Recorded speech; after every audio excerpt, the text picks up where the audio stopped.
Welcome to today's event organized by the LSE Alumni Association of Mumbai and Western India. What do investors look for in a startup? In the case of Sleepy Owl Coffee.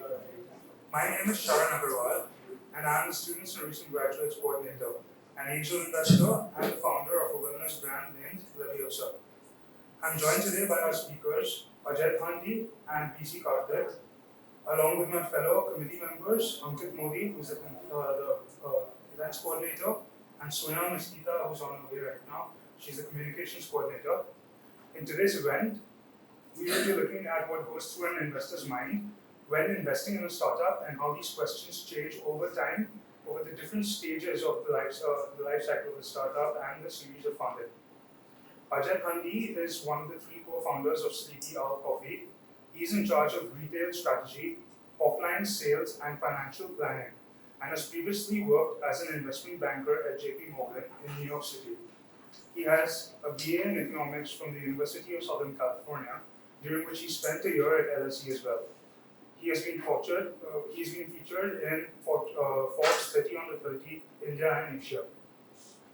VC Karthic, who lives in Mumbai, motorcycles throughout the world, and regularly invests in startups that are trying to change the world in some form.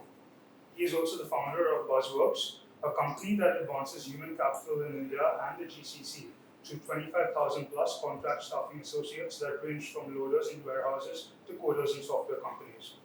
Finally, I would like to give a shout out to our workspace partner, metingsandoffices.com, and to our venue partner, WeWork. Metingsandoffices.com is India's preemptive flex space aggregator, finding clients the best fit office space solutions at zero cost to them since 2015. They are present across 45 plus cities in India. WeWork is the leading space as a service platform with flexible solutions designed to foster creativity and boost productivity, reimagining the workspace for everyone from freelancers to Fortune 500 companies. So that's enough from me for now. Time for the main event. Over to you both, VC and Ajay. Sure. So hi. Very quick introductions and very quick heads up for the format of the event. So we'll do a fireside kind of chat thing for 25 minutes, more or less on time. So we'll expect to end that by 6:45, and then we'll throw the floor open for questions if you have any. I believe we did a poll for questions, but we got exactly one question. So I'm hoping that we'll add to that tally post the session.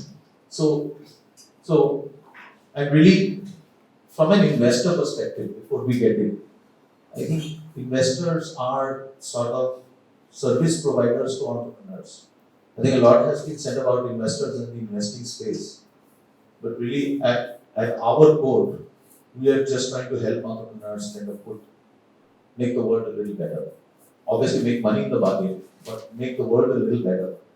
So I would rank us somewhere between your broadband service provider and your friends and family, right? That's where we are. So I'm really going to be playing that role, and hopefully we'll discover what goes through an investor's mind as they go with the entrepreneur on their journey of business. So can we start at the beginning? Coffee, like possibly the biggest commodity in the world. Let's start at the beginning. Why coffee? Why not something else? I know I've read a bit about the history of your company. You were three folks who decided early in school or starting with two, and then you had another co-founder. You were always interested in business, but why coffee? So our journey started, when we were 10 years old. Ashwajit and I were very good friends, went to the same boarding school, and made a promise to each other that when we grow up, we'll get into business together. But obviously, life had different plans. He went to law school. I went to the US, finance, and paths were not meant to collide. And then I guess, I was sitting in a pitch session at that time, and there was this founder of this company called Dollar Shave Club, which was honestly the first D2C company in the world. We used to sell $1 razors on subscription. And I said, when he was talking about his business, I was really excited by it, and I said, I want to be on that side of the table, not here. And what better place to do that than move back to India? So within about 2-3 months of my own introspection, I worked very hard to get that job. I decided to quit, move back to India, to my parents' dismay, and we like figure it out. So that's when Ashajit was leaving law school, and Arman went to law school with him, and he said that if there's a time we made a promise to each other to do business, let this be the moment. So that's how it was. So it started not with a product or an idea, but just this desire to be entrepreneurs for all of us. Then coffee, how did it come about? Honestly, in complete transparency, it was like a lot of other ideas which were being discussed at the time, but the discussion was always around coffee. Whether we were sitting at Starbucks or at home or any other place before the beer start, right? So daytime we coffee strictly, and that's when we just started talking about how that coffee that we are drinking has not changed since we were kids, and probably hasn't changed even for our parents, and especially in the northern part of the country where coffee is synonymous with Nescafe, which is instant. And we all just started having a conversation about how our coffee consumption journey had evolved over our lives. For me personally, I didn't know that instant coffee is not real coffee. It is actually coffee which is processed over many, many months, and it's soluble coffee. It's only when I went to the US I saw, okay, coffee comes from a plant. It's actually a bean that has to be processed in different ways and roasts, and then you need 5 different types of equipment to finally get that cup. So we just started talking about that. Why is it that India doesn't consume coffee? Whereas then you started looking at data that India happens to be one of the top coffee producers in the world. Some of the best coffee comes from India. It actually globally, all the top coffee consuming countries don't produce any of their own coffee. They produce actually retail and sell Indian coffee at 10x the MRP. So we said that's strange. Why is it? And then we started getting into the history of Indian food habits. That what do we consume? That everyone needs a beverage. Indians just is the only country in the world other than China, but China is also not this skewed where tea to coffee consumption is 30:1. And both these beverages are not really indigenous to India. They came from whether British brought the tea or the Arabs brought the coffee to India. So that was it. So we said eventually what we saw amongst our generation, people were gravitating towards coffee quite a bit. It started about 2 decades ago with the coffee culture of CCD and baristas, bringing out posts which became hangout joints for youngsters to go and have a conversation away from home, and coffee was just part of the conversation. Now, as India started globalizing, people started working 9 to 5 and beyond. Coffee became the part of work culture and MNC culture. And then lastly, with globalization and subculture coming to India, which is media, digital media, and global media, coffee is a very important part of that conversation. So the younger generation started gravitating towards that beverage. Now we just felt that, okay, the final piece of the puzzle is creating a brand that simplifies the journey for the bean to the cup for the consumer. And the MNCs will not do it because they're very happy with their 80% market share that they kind of control. So it has to be a startup that comes and challenges that mind. So that's how it started. So I'm just going to put on my investor hat here and say that it's a very David versus Goliath story. I think 2 investment bankers and a lawyer. Finally, that was your team. Yeah. And there's no domain expert. There's nobody that really knows coffee, has done coffee for 20 years, right? I'm guessing you figured out Arabica, Robusta on the journey. Yeah. And Chicory maybe later down. From day one, did you have this knowledge? Arabica, Robusta, obviously, like that's basic when you start to decide that, okay, I'm going to get into it. First research you do about the coffee plant, you realize that, okay, there's two types of coffee. Chicory doesn't come up in that conversation. But honestly, yes, we had zero domain expertise, but that is the reason we've been able to build the brand the way we have, because we came with no, inhibitions, we came with no rules, we just went about, trusted our gut, trusted our palate that this tastes good. We thought about it from consumer perspective.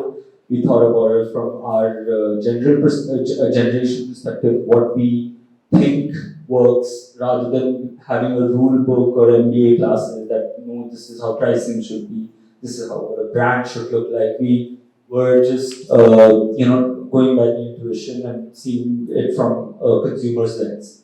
And honestly, in the early days, that's what helps quite a bit. For example, we started with cold brew. Why we started with cold brew, and logically now that information I have, I would have never done it. But if we hadn't, we wouldn't be the brand we are today. So let me explain that. We started with cold brew because we realized that coffee is, there's a lot of we were very clear that we have to be a consumer-facing brand in order to really inculcate this change, which is our vision to make India a country of coffee lovers. So only brands can really lead that change in consumer habits. So in order to now, when you enter as a consumer brand, it's a very, very expensive and long journey to build a consumer brand, right? Pepsi's been trying to do it for 20, 30, 40 years. Every year they come up with a new idea, new ad and stuff like that. So you need a lot of dollars. Second way to do it is to create a category in the consumer space. So if you create some new category, you can hopefully build a product that consumers like. If they like, word of mouth becomes a very important tool, and that kind of helps you in that brand building journey in the early days. So we chose the latter because none of us had any money. And then we said, okay, how do we create a category within the coffee space? If we do another form of instant, right now we'll just be V2. If we do, beans or equipment that goes against our whole philosophy that coffee should be made convenient. So what is the next thing? Okay, we have to find and this is literally how we were doing it. We okay, in the coffee space, there's this massive trend going on globally called cold brew, which is just making coffee over 12 to 16 hours. So if we can make that cold brew beverage, we'll stand out. India is a hot country and people will drink cold beverages. That's what we thought, which is again really wrong. So cold brew, hot country, we sell them cold beverage, and then last is that you make people buy a product that they have to prove in a long period of time. So that was our thought process. So we did that. It got a lot of, it was a niche, so a lot of people, the early adopters, started talking about it. The product really helped us build a lot of brand equity in the early days, but there was no scale. The scale is because we went against consumer theory that food and beverage should be impulse, whereas our consumers wanted a cup of coffee and then had to wait 12 hours to have a cup. Then, theory, another lack of knowledge that we had at that stage was thinking that India is a hot country and people will love a cold beverage. In India, even on the hottest day, people love a hot cup of tea or hot cup of coffee. So those things kind of went against us and helped us, those are problems that we kept solving as we evolved in our journey. But yes, not knowing them is also what helped us build that initial traction, initial word of mouth in our consumer brand journey. Yeah, so we'll come to failures in a while, but I just wanted to rewind the conversation saying this is a job for early stage investors to figure out. From a null hypothesis perspective, so it's very important to be optimistic as an investor because you really don't know. Please do remember at least early stage investors are wrong more than 90% of the time. Right? So therefore, of course, you should take advice from people like us. You should take advice from anybody that's wrong 90% of the time. But really, we have to be optimistic in our heart And what really works in cases like this, when the founding team itself has not figured out what to scale. I'll come back to, I'm sure there are more failures and we'll come back to that because they don't get highlighted enough. But investors really have to back a team, and that's really what they do. And the reason why they do that is because markets will change, products will change, failures will happen, successes will happen. But the sort of the pivot around which this entire thing functions is actually the team. And as far as possible, um, you should make sure that the team is committed, right? So you have a lawyer who quit his job, you have an investment banker who quit their job. So they're obviously committed to the idea of making, and I just want to add one word here, good coffee convenient to consume, because Nescafe is already there. Simply great. Simply great coffee. Right? So incidentally, cold brew is not a new idea, if I may. Because the Dutch invented cold brew 250, 300 years ago. Then maritime, the Japanese did. Yeah. So it's not an entirely new idea, but I think the presentation, the brand, the way you get folks to consume it or recreate that category is what sort of Sleepy or brought to the table. I want to also talk about failures, maybe for 2 or 3 minutes. I'm sure this was an iterative process. Yeah. You can just wake up and say, hey, I'm going to do this, possibly on some days. But then you realize the market is not acting the way, or consumers really don't want what you're offering. Yeah. So I think 2 questions. One is, how do you make sure that you iterate quickly?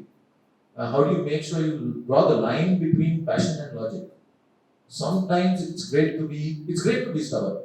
I believe that. I believe every entrepreneur deserves to be stubborn. It's a part of your core sort of makeup.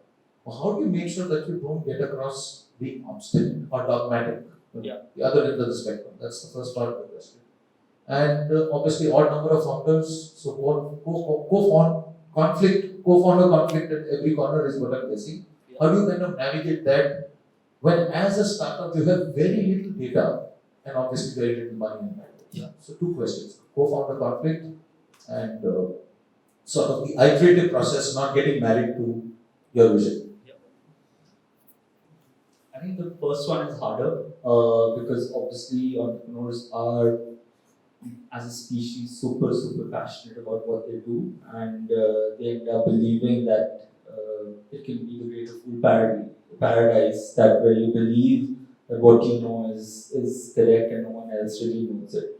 But luckily for us, we were in a consumer startup, so on day one we had revenue, we had margins. So when we took a product out, and the consumer is your god, so he pays for it. So if he doesn't really get it and is not buying it, then you know that product doesn't have product market fit.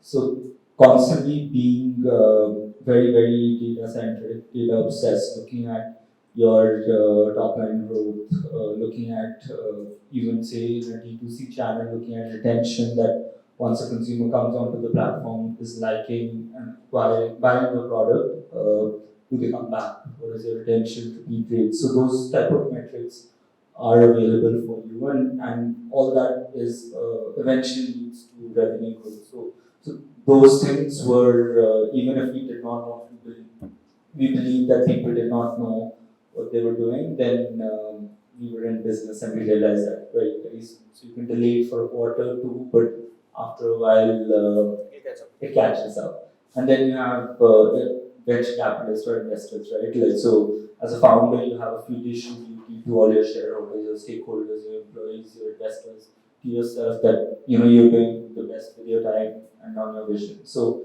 that's important, and I think that's part of the growth journey of entrepreneurs as well as the business. In terms of touching on failure, so honestly, that's a constant. It never changes. You might be at $1 million revenue, 10, 15, 20. You'll constantly, the challenges become different. The uncertainty remains a constant. So it requires a certain level of type of personality, I feel, to constantly be able to deal with it. Co-founder conflict. So co-founder conflict. So I think it was very personal for us. So 3 is actually a good thing, right? So you always have a maturity.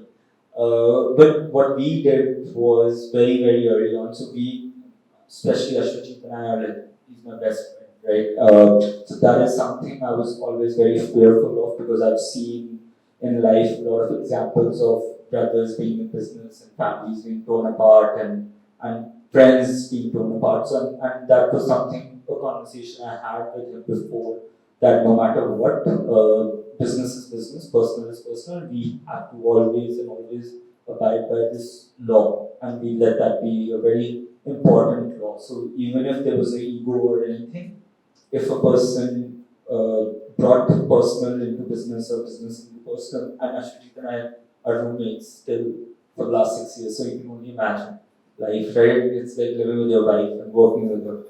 And so we have fights about personal space where you didn't switch off the lights and it comes to work. So anyways, so we decided to have that sort of Chinese wall between that. And then it's the onus on you, maturity, to show that, okay, if things are being driven from a point of ego or point of, actual what is the best for the business, you should be able to call out or talk about it. So constant evolution of the mind is very important. So reading, having mentors, reading a lot about human psychology helps quite a bit. And then having that ground rule that we separated.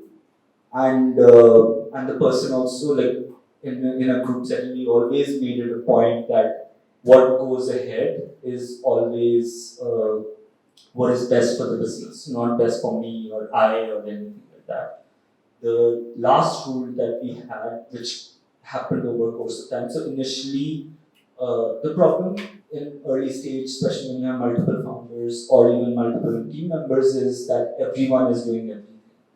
But you have to have people who where the buck stops, right? So naturally, like within 2-3 months, we started having these issues that okay, two people were doing the same thing. You don't know who to blame. There should always be someone who you should blame, because only then will you improve, and that person will take that level of ownership. So naturally, like we gravitated towards our domain expertise. So when it comes to marketing, brand, Ashwajit took he loved that, he did that all the time. When it was finance, sales, I was the person, operations or margins, we naturally gravitated towards those sort of skills. And then when anything was to deal with that subject, the decision maker was always each one, like the expert in the case, and so that the mistakes are owned by him, so is the success and the failure and everything. So the final call is always of that person.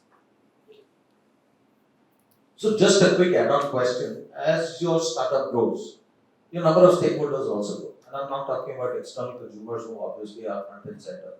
How do you get the founder mindset flowing into employees, and how do you make sure that they have the right blend of sort of responsibility and authority? How do you infect folks with your founder mindset? Very quickly. I spent a lot of time on this actually, and that's called, in essence, organizational, setting up an organization culture, design, and knowing why you're building. Because companies are at the end of the day, we are a function of the human beings that work together. Coffee is just a product; it could be anything else also. So it's very important to know human beings from that perspective. A lot of human motivation, putting teams and culture is always to be set very clearly. I worked for a bit, so I know what is horrible, which is toxic culture, especially in corporate America that I saw. So I was very, very clear that I will not ever build an organization that I'm not proud of. So I took that step up that, these are some of the ground rules that we will try to inculcate in our organization. So what is important is very, very clear alignment of mission, purpose, vision to the whole team. A lot of times that founders feel that it's implicit, but explicitly writing it down, sharing with your team is very important. And then having the organization values. So for Sleepy Owl, those values are being entrepreneurial, people first, integrity, taking initiative, collaborate, and communicate. So the acronym is EPIC. So we call it the epic way of life at Sleepy Owl. Obviously, it took us many years to come to this point. So those become cornerstones of our org behavior. So anyone, when we are hiring, has to make sure they fulfill all those. So those are non-negotiables. any person when they're out of order, out of line, and they fall out of this particular values that we've created, means they're out of sync. If people are getting rewarded, it's always for this sort of organization values. And then it trickles down to your mission, your purpose, your vision. So that becomes a driving factor for teams, because after a while, founders can't be doing everything. You only set the vision, you only set the strategic decision making, the drive and execution that happens from the team that you put together. Sorry about that. Yeah. So all this is fine and dandy, but typically, and you know, you're playing B2C, which is a brutal market at best, right? Because there's so much competition. I think attention is I wouldn't even call it a commodity anymore. Yeah. It's a resource now. It's not commoditized, right? So in the B2C business, attention is everything, right? And consumers have options. They have much lower attention spans and much lower loyalty than they did maybe 15, 20 years ago. So when you go out to the market, so this is fine. This is when vision meets reality, right? And then people start asking you simple questions. "Sab aap kaun ho?" Right? So I've never heard of this brand. You are asking me to invest time, effort, energy, and attention in kind of trying to sample you. Even sampling is a task, right? People, even if you give them stuff for free, may or may not sample the category like coffee, because coffee is also a habit thing. I'm a coffee drinker, avid coffee drinker, and then you'll appreciate that, right? So how did you overcome this? And did you have investments at this point in time? You have a group of angel investors backing you? No. No. So you were essentially bootstrapped till your institutional fundraise. So just for the benefit of the audience, angels will typically give money to a startup much earlier than this. When it's a glint in their eye, they'll give money to a startup to figure out what to scale, right? And you heard his story of, he experimented with cold brew, then he went to hot brew. Obviously, these mistakes happen. And the reason why you need capital at that point of time is because it gives you both velocity and permanence. So if something is working, then you can accelerate it. And let's say, for example, something doesn't work. Because you have a pool of capital, it's not fatal. I know raising money has been romanticized beyond a point, at least in India. But really, at its basics, it's just this. Capital at any point of time is just velocity and permanence. Right? And of course, we'll talk about growth capital post ESG. So you bootstrap until now, and then you know that some things are working, some things are not working. Did you raise a friends and family loan at any point? Nothing. So bootstrap until your pre-series A. Pre-series A or C. Yeah. And these nomenclatures also don't matter, because they just sort of, I've raised one round, I have to raise the other round, so I follow the English alphabet. So A. Pre-series A is not really very different from series A, is not really very different from B, C, D, or E. It's just how many ever tranches you raise of money, which is assigned a data to it. It's not. I think there was a pre-seed and there was a seed, and angels were getting confused. Hum kahan hai? Right. But this is just nomenclature. This is just. It changes every year. And it changes every year. Yeah. So now you have bridge rounds between your series A and your series B. तो उसको या तो A compliment कर दो या तो B compliment कर दो. Jokes apart. So when did you realize that you needed institutional capital, right? And how did you go about selecting your choice of partners? When looking back, what was the process and what insights did you gain? So, in my view, as an entrepreneur and as also being on the finance side, capital is best use of capital is only for the entrepreneurs to go and enable their vision and bring it to life, bring it to fruition. So, and any investor, as much as they like to believe that they are changing the world, they're best providers of capital, and that's all they do. Like, they do not provide value beyond that. They'll give you some legitimacy, credibility, and all that. Like, the entrepreneur has to go hustle, build the business themselves. The VCs will line up if you're executing on your plans. If you're not, no one will even pick up your phone. So having that, once we hit sort of product market fit, we know that brand building is an extensive, long process. In order for us to go and build this brand, we will have to take capital, whether it's angel, whether it's VC institution, it doesn't matter which form it comes from. So that was the simple reason for it. We reached product market fit. We had good retention, repeat business rate. There were a lot of other plans we wanted to execute. We wanted to expand the product line. We wanted to hire some team. We wanted to expand distribution, which requires capital, and for that we had to go to the investors for it. Why we selected? So that is where we were very clear, and at that stage we wanted institutional money because institutional money is considered quote unquote smart money, that it comes with some form of, it'll put you through a tougher process in terms of diligence and even like questions asked and putting guardrails around how you're going about building your business. And we wanted the second thing the institutional money does provide you is opens you up to a network of entrepreneurs that they back. In the consumer space in India at that stage, there was only two big VCs. One was DSG Consumer that had backed Sula Wines, Epigamia, Viva Sauces, and the other was Fireside, which had backed Mamaearth, Boat, and all that. So the choice was one of them came to us. And it was a Did you go to both of them? We went to so DSG came first, and they started. We were too small, so we started just building a relationship with them over course of year. So, but when we did go finally to pitch, because we wanted to run a process rather than just go with the guy who came with the term sheet, then we went to Fireside as well. So life has also, in some sense, the word come full circle. You are also now dabbling with instant coffee. Yeah. Which is anathema to a sort of a coffee lover because it's chura in some sense of the word. You get dehydrated coffee at the end of the day. Yeah. So what are the decisions that led to that? Was it a dilution? And I'm being very candid here. Yeah. Was it a dilution of the vision in exchange for a business model? Can you explain the theory behind that? Because when you started right sort of at the purest end of the spectrum. If I can use that word loosely, right? Yeah. Things like cold brew are very aficionado end of the spectrum. They're not really mainstream consumer.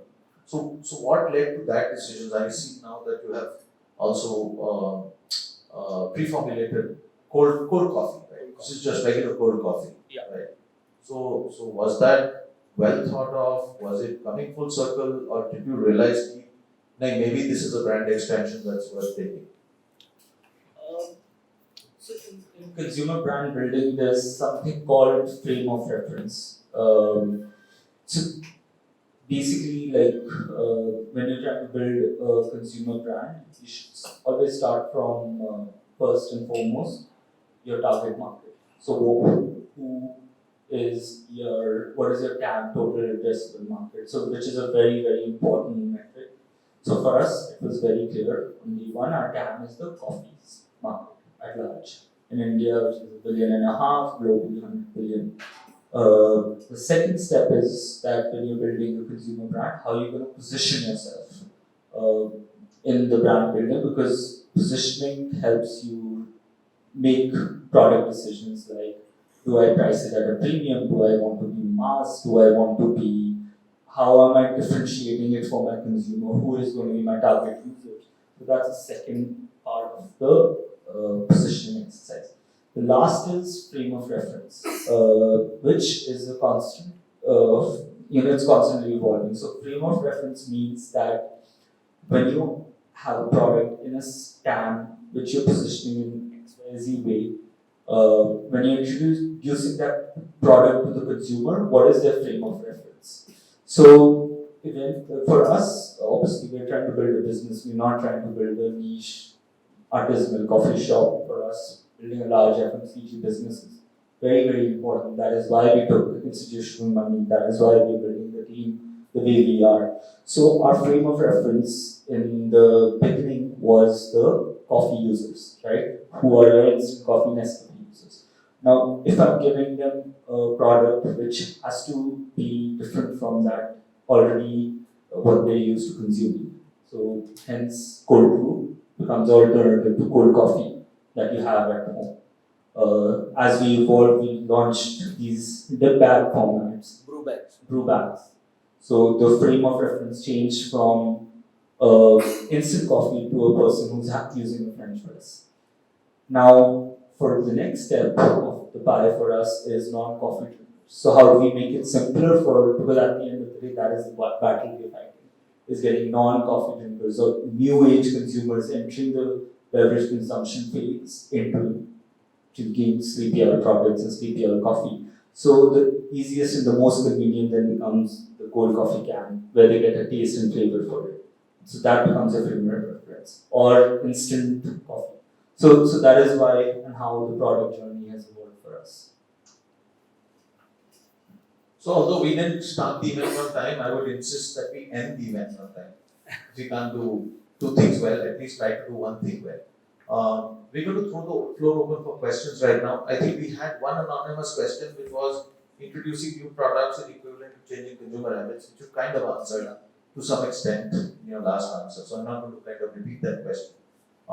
If there are any specific questions that you have about entrepreneurship in general, coffee in particular, investors in general, angels in particular, would be very happy to answer. I can add a few points. Please go for it. If you miss something, please go.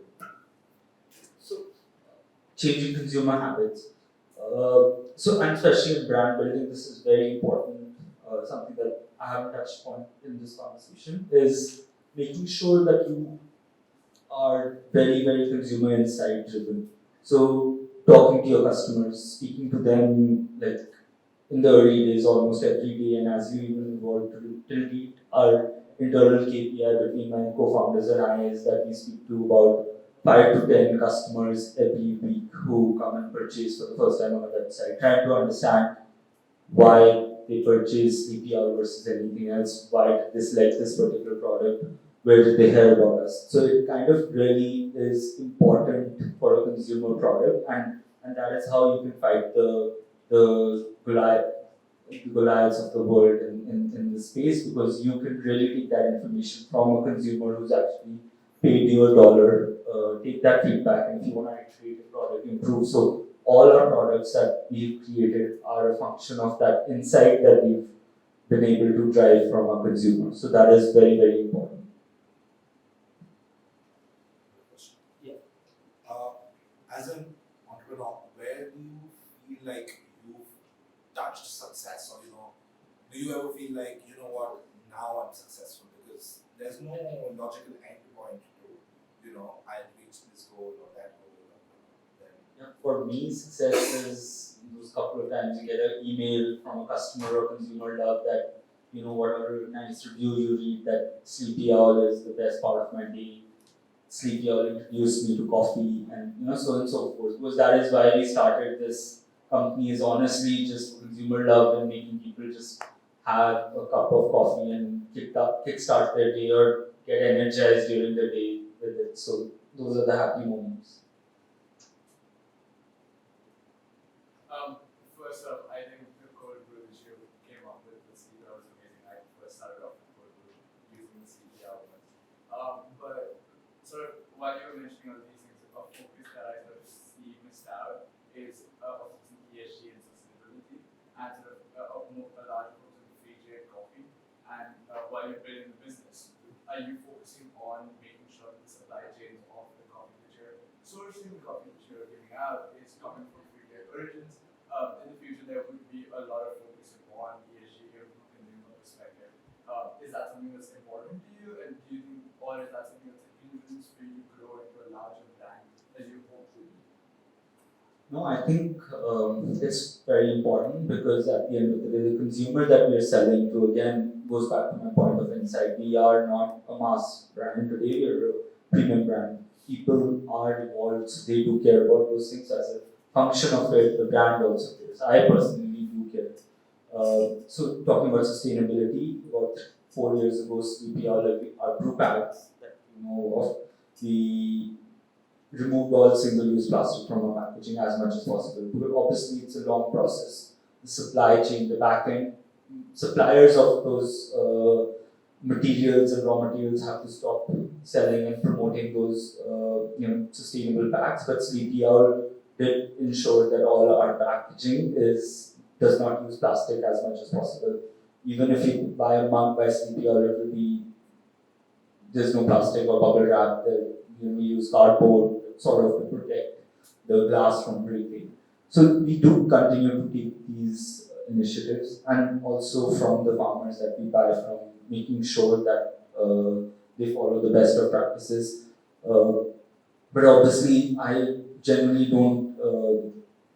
Certification is a very controversial topic because a lot of it can be acquired without actually following processes. So we don't really go for the labels, and even in our branding and naming, we don't really go out of our way to promote that. It's more about making sure that the people you deal with are ethical and have best practices. In the early days of your startup, like pre-launch period, what are some of the key metrics that will track this growth period of the company? Only two things matter. One is team, people you start with, your partners, that you should be able to fully trust them more than anyone else in your life, because that is what's going to make the journey worth it and comfortable. And the only light in the darkness is that team, most important. Number two is this thing called TAM, total addressable market. So whatever you've picked up, that is obviously if you want to build a large business and things like that, but make sure that the large market that you're going after is worthwhile, because eventually all your effort is going to be a function of that particular market. So team and TAM, two metrics you should worry about. Also, like, in order to speed up the launch, because often it's like, when we are at pre-launch process, we get stuck in that perfection sort of thing. How do we speed up process till launch? Just launch and let the customer tell you what they want to. So what the feedback and things like that is. So just take that step, take it out, get that feedback, and then you can actually, because people don't remember 5 years later what was your first, was it perfect, the packaging perfect, the product perfect. It's a constant flux. So don't worry about that. Go out there, take the criticism. If there is any, if there is not, you're lucky, right? So it's just a function of like getting it right, and more iterative you are, the better. So I just think metrics also depend on the type of startup that you're at. So let's assume for a moment that you're building supply chain for a nuclear reactor. So that metric is going to be completely different. So one of your metrics is going to be, I'm going to try and avoid a meltdown. This is probably going to be a metric, right? So I think the dominant narrative, unfortunately, in today's world, fortunately or unfortunately, is being captured by SaaS startups, right?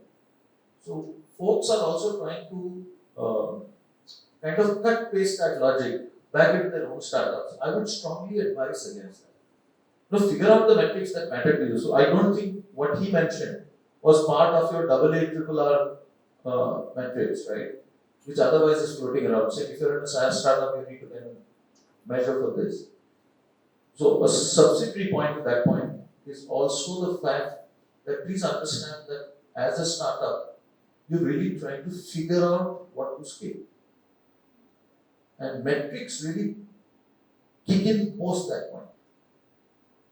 Until you figure out what to scale, there's no point in putting a metric down, because really you haven't really figured that out. That's the classical definition of a startup. I think to the second point, which is you said, when do I launch? Personally, I feel, this is a bit of a controversial statement, but personally, I feel the failure to launch is to some extent tied to the self-belief in your product. We've seen enough, investors on average will get 2 or 3 pitches a day. Like angels will get at least 1 or 2, give or take, a day. And we keep hearing this saying, my thing is in prototype and stuff like that. Again, I go back to the nuclear reactor example, which is what I give to people who pitch to me. Saying, if you're building a nuclear reactor, then it's a slightly more, you can't launch. It's got can't just press the button and say, okay, let me try to figure out if this fuel works, right? But if you're doing something else, slightly less drastic and slightly less fatal, always a good idea to launch quickly, fail quickly, basically launch early, launch quickly, launch all the time. I think most of this resistance is internal. It's the founder's fear saying ki of failure that prevents you from launching. Right? More often than not, it's that. If you're not launching, I would say if you're 70-80% there, launch. If you're 60% there, still launch. At least you'll get feedback. Some of it might have been brutal, but I'm sure the first version of what you produced would have been reasonably ashamed of, if not completely. I mean, it's part of the journey, right? Never ashamed of anything. I wear it as stripes on my shoulders. So all of that is part of the journey. It's made a lot of mistakes. 9 of 10 times things don't work out the way you actually things never work out the way you hope them. Either they're skewed to be much better or skewed to be way worse. So that's just life, right? If there was a formula for success, all of it would be successful already. Yeah. So when you guys launched, it would have been easier to convince the youth to have food. But what was it like to convince the tea generation or the instant coffee crowd to switch to cold brew or the next upcoming products? See, again, for that, you cannot be a product for everyone and everybody, right? You have to be very, very clear because if you try to be something, it's like saying, if you try to please everybody, you'll never please anybody. Similarly, with consumer products, you have to be very sharp in terms of who your TG is, who you're targeting to. So your marketing, your positioning, your branding, everything then becomes around that TG. So hypothetically, we pick over the course of a time, and the brand cannot pick. The brand can only create and position. The consumer picks that this sort of target audience is gravitating towards. And you realize that, okay, 24 to 30 people, age group people, are who resonate with the brand I'm building, the product I'm building. Then you make sure that every little messaging you have, every ad you create, every, say, brand ambassador you have is a TG focus. So people of that generation should relate to that. Then what happens over the course of time is people who are in the, say, someone who's a 50-year-old wants to feel youthful, will be, gravitate towards your product because it makes them feel young. Someone who is in their pre-teens and wants to be cool like their older cousin and sees the cousin drink it because that's their TG, will be aspiring consumer of your product. So being focused and sharp is very important from a positioning perspective. And the second part of the question, like how we convinced people to, again, it's always a function of frame of reference. When it was cold brew, it was to the insight that we were able to draw was that people don't drink enough coffee in the country for two reasons. One, it's very complicated, how to brew, what bean to select, what, all that jargon that comes with it. Second, they find it very bitter. So cold brew as a product, because of its long brewing process, is 70% less acidic, so it makes it less bitter, naturally sweet. Secondly, we packaged it into these bag in a box sort of packaging, which was coffee on tap, ready to go, super convenient to have. These two became our marketing sort of tools to when we were talking to an audience. So people who felt that coffee is bitter, so okay, it's less acidic, sweet coffee, I'll go for it. People who thought coffee is complicated saw this super convenient product which is on tap and went to it. So that's how it kind of is, like how you're using your frame of reference. So now it's with new products which are like cold coffee and instant, like the frame of reference is not necessarily to people who find it bitter or even like complicated to have. It's more to a larger audience that doesn't even know coffee. So how do you convince them? Okay, you're having an iced tea, have coffee. You're having. Why are you having? So insight should be to understand why do people have tea. They have it for energy. So okay, you get same energy from coffee. So that becomes a frame of reference for the product. Last question. Sarah, with your permission. No, I have. I'll be hanging out after. So if you guys have any. Yeah. Very easy question for you, which I'm sure you get asked all the time. But how did you come up with the name? What were the other options? I'm glad you asked this. We do get asked this question quite a bit. Honestly, it's literally anything we've done. There's been no science to it. This was just so out of the three of us, the creative one is Ashwaji. So he just had this intuition or desire to have a company name that is two words and should be something which is sticky or quirky because it goes again very well with the audience that we were trying to target, which is millennials, people in our generation. So that was just pretty much like how he thought about it, and we were on a deadline because we had to sign our documents with the government.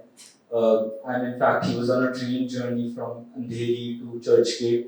He said that, and he was meeting Arman in Churchgate. He'd left Andheri, and he said, by the time I'd finished this train journey, Arman, he's the least creative guy out of anyone I've ever met in my life, had come up with this name called Red Cherry Coffee.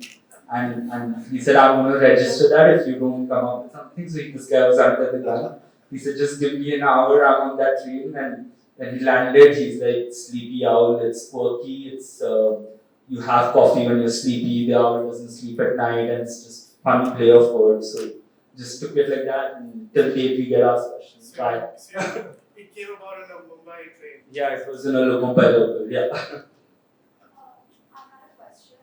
It was regarding, could you please elaborate a bit more about the future plans of Sleepy Owl? Because as a consumer, when I see Sleepy Owl, I think of it as a niche product in the coffee sector. So there's Nescafe, of course. Yeah. That's more for sometimes everyone wins. Sleepy Owl is something that it has a certain niche to it because there are different flavors. So later on, as you go forward in life, do you want to just are there any plans to just come up with one instant coffee or just stay in the niche market or open up to the local guys as well? We do have instant coffee, but it's just flavored instant coffee. So that's like, honestly, like, do we want to be niche? No, we don't. Our mission is very clear. We want India to be a country of coffee lovers, and we want Sleepy Owl to be the brand of choice. So that is the. Add on to her. Any, are you going to get into chai anytime soon? Currently no plans, but it's actually if it is a natural progression, chai or even say cookies or anything like that. We are an FMCG product company, right? As long as it falls within our sort of brand values, what we are, why we are creating a product, who is the product for. If it makes sense, then why not? I'm not sure if it be the same brand name or different brand name, but right now there are no plans. Plans are to stick to coffee and be present in all the kitchens that we can be in. So Ajay, thanks, Tan. Really appreciate it. Don't worry, guys. He's going to hang around. We can have conversations with Sleepy Owl coffee, which we are also serving, right? Yeah. I fixed my own, but now they've got their act together, so now you can serve yourselves. Yeah. Sorry, one more question. $500. So just to separate the wheat from the chaff. Yes. It's just a question like when you were starting Sleepy Owl, there would have been bigger players in the coffee market like Nescafe and so. And then how do you answer this question to yourself and to your investors that those bigger players might copy later on, like what's stopping them from introducing it? How will you differentiate yourself in the market? So, Sleepy Owl launched in 2016. Nescafe has been in the market for like 3-4 decades. If in 3-4 decades they have not innovated, these guys are very slow giants. Because of the way the MNCs function, they already have. You have to understand corporate history, right? Like, so if they own 60-70% market share, for them, the brand managers get awarded for saving 1 or 2% on profit margin or market share increasing. They don't really get rewarded for, truly producing products that are innovative or changing consumer journey, which takes long time. Second is our genuine belief that today's consumer actually prefers indigenous challenger brands over what their grandparents and great grandparents consumed. So those two factors. So Nescafe, no matter how hard they try, they'll never be cool, right? Honor can say L'Oreal or any of those brands, so they can try, but it'll just be like a 60-year-old uncle trying to wear, Air Jordans in a party, trying to be like young. He can be, but he Don't won't. look at me when you say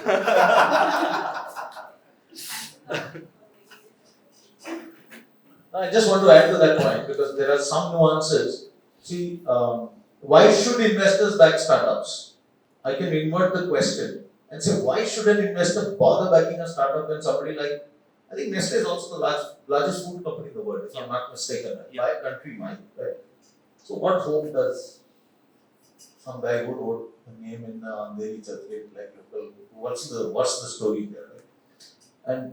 And the business model and the logic of why investors back these startups, not just PPR, but any startup in general, is because you have to understand that as companies grow bigger and bigger, see, please understand, this is a private company, it's a private held company.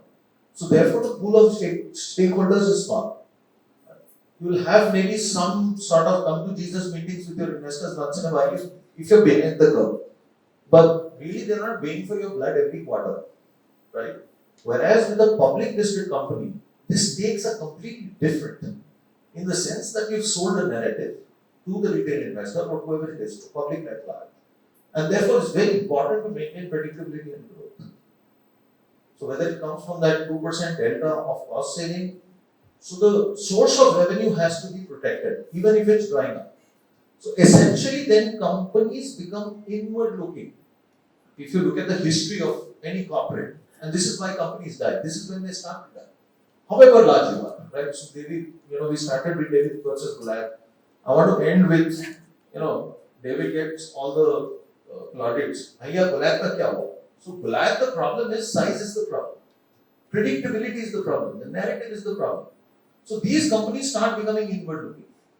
They're not interested in improving the consumer experience anymore. They're only interested in protecting their bottom line. And that kind of becomes a vicious loop very quickly. And at the rate that the world is innovating, the rate that the world is proceeding, and the rate at which technology is growing, if you kind of have your head in the sand, then challenger brands like CPL will not just kind of mount the challenge, but also win the race.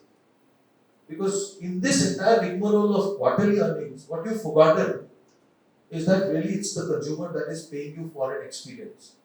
And every brand at its core, whatever it does, is a promise. The moment you stop making that promise, or the moment you stop delivering on that promise to the consumer is sort of going to move. Please remember, this is why it happens. And this is this side of the story. Challenger brand. But I also want to draw attention to the Goliaths and why they lose the battle in the long run. Yeah, on that note. Thank you. Okay, thank you so much, DC and Ajay, for that amazing session. It was really eye-opening. I'd like to thank everyone who attended today for taking time out on a Saturday to make it for this event. A huge thanks to meetingsandoffices.com, WeWork, and to my committee members for all their help and support. A special thanks to our intern Rennie Vakil, who has helped a lot with organizing the food. If you haven't already, then do scan the QR code on the posters that are placed on each chair in order to register for our next event, Pitch It. Which is a pitching competition that is next Saturday at 6 p.m. IST on Zoom. Lastly, before everyone gets busy networking and enjoying some of Ajay's amazing brews, I'd like to hand the mic over to Tarun from WeWork, who would like to say some words as well, followed by a short video clip from Meenal from meetingsandoffices.com, as she was unable to make it today for the event. So, on that note, thank you. Over to you, Tarun. Thank you, Sharon. Wow, wasn't that a great session, guys? It was amazing. Complete eye-opener. I had the coffee, Ajay. It was awesome. The salted caramel taste. I mean, guys, you should definitely taste it. I mean, it's certainly better than Nescafe, I would say. thank you. So just like the concept of coffee has evolved over the years, I mean, obviously Ajay had, here had to come up with different kind of flavors, different kind of, to actually cater to the taste. The concept of office spaces has also evolved over the years, and that's where WeWork stands at the forefront. Gone are the days where Daddy Dear used to kind of, come up and take up his briefcase and then go up to office and sit in a cubicle, right? These days, members, people crave for kind of a different experience. They just don't want a place to kind of work. They want a place where they can thrive, where they can network, where they can play, right? So that's where WeWork has, come up with the concept of co-working spaces across. I mean, of course, you've heard about WeWork. Across India, we are present across in 6 cities, having a portfolio of 5 million square feet. And what's great about having an office at WeWork is obviously even if you're a startup or if you're an enterprise client, if you're looking for about 100 seats or it could be 1 seat, you have a place and anybody and everybody can come up here, and it's not just a place to work, it's also a place to network. Like we have these kind of sessions that is going around here. We keep having them on and off. So that's the beauty of it. So I want to thank you all for coming here today on a beautiful Saturday cloudy evening. I know it's a journey to actually come up, this far down south, but great session. I would just like to hand the mic to Rahul just to say a few words. So, a great session, Karthic, Ajay, very insightful. Guys, I think Tarun has covered most of the points. So, my name is Rahul, I'm part of the WeWork leadership. I know you're not here to hear about WeWork and it's more about them, but I just use a quick opportunity. I heard someone talking if WeWork is actually making money. So, extremely proud to say that WeWork India is the only WeWork in the world which has last quarter was profitable. So, globally, we are about 800 locations in 150 cities, and we have about 500,000 members, which is itself, huge networking opportunities. Half of which, 50% of which, is actually enterprise clients. So, any one of you, I mean, this is one new, the smallest, I would say, center, but a new center for us, which is Express Towers. You want to hang around, feel free, and I'm sure Tarun is there. Any help across the country, across Bombay, happy to help you to give you that conducive workplace to enable your startups as well. So thank you once again, and all the way best. Thank you. I'm sure it was a super fun and engaging session. Hi everyone, I'm Meena Sinha, founder and CEO of Meetings and Offices. We are India's largest flex space aggregator, and whether you need a custom-built solution, a managed office building, a few seats, or just a tape house or maybe meeting room solutions, we can help.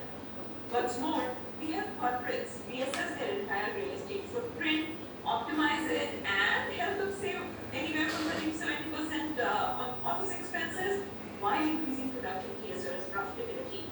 For our contact details, just ask Sharon. Bye.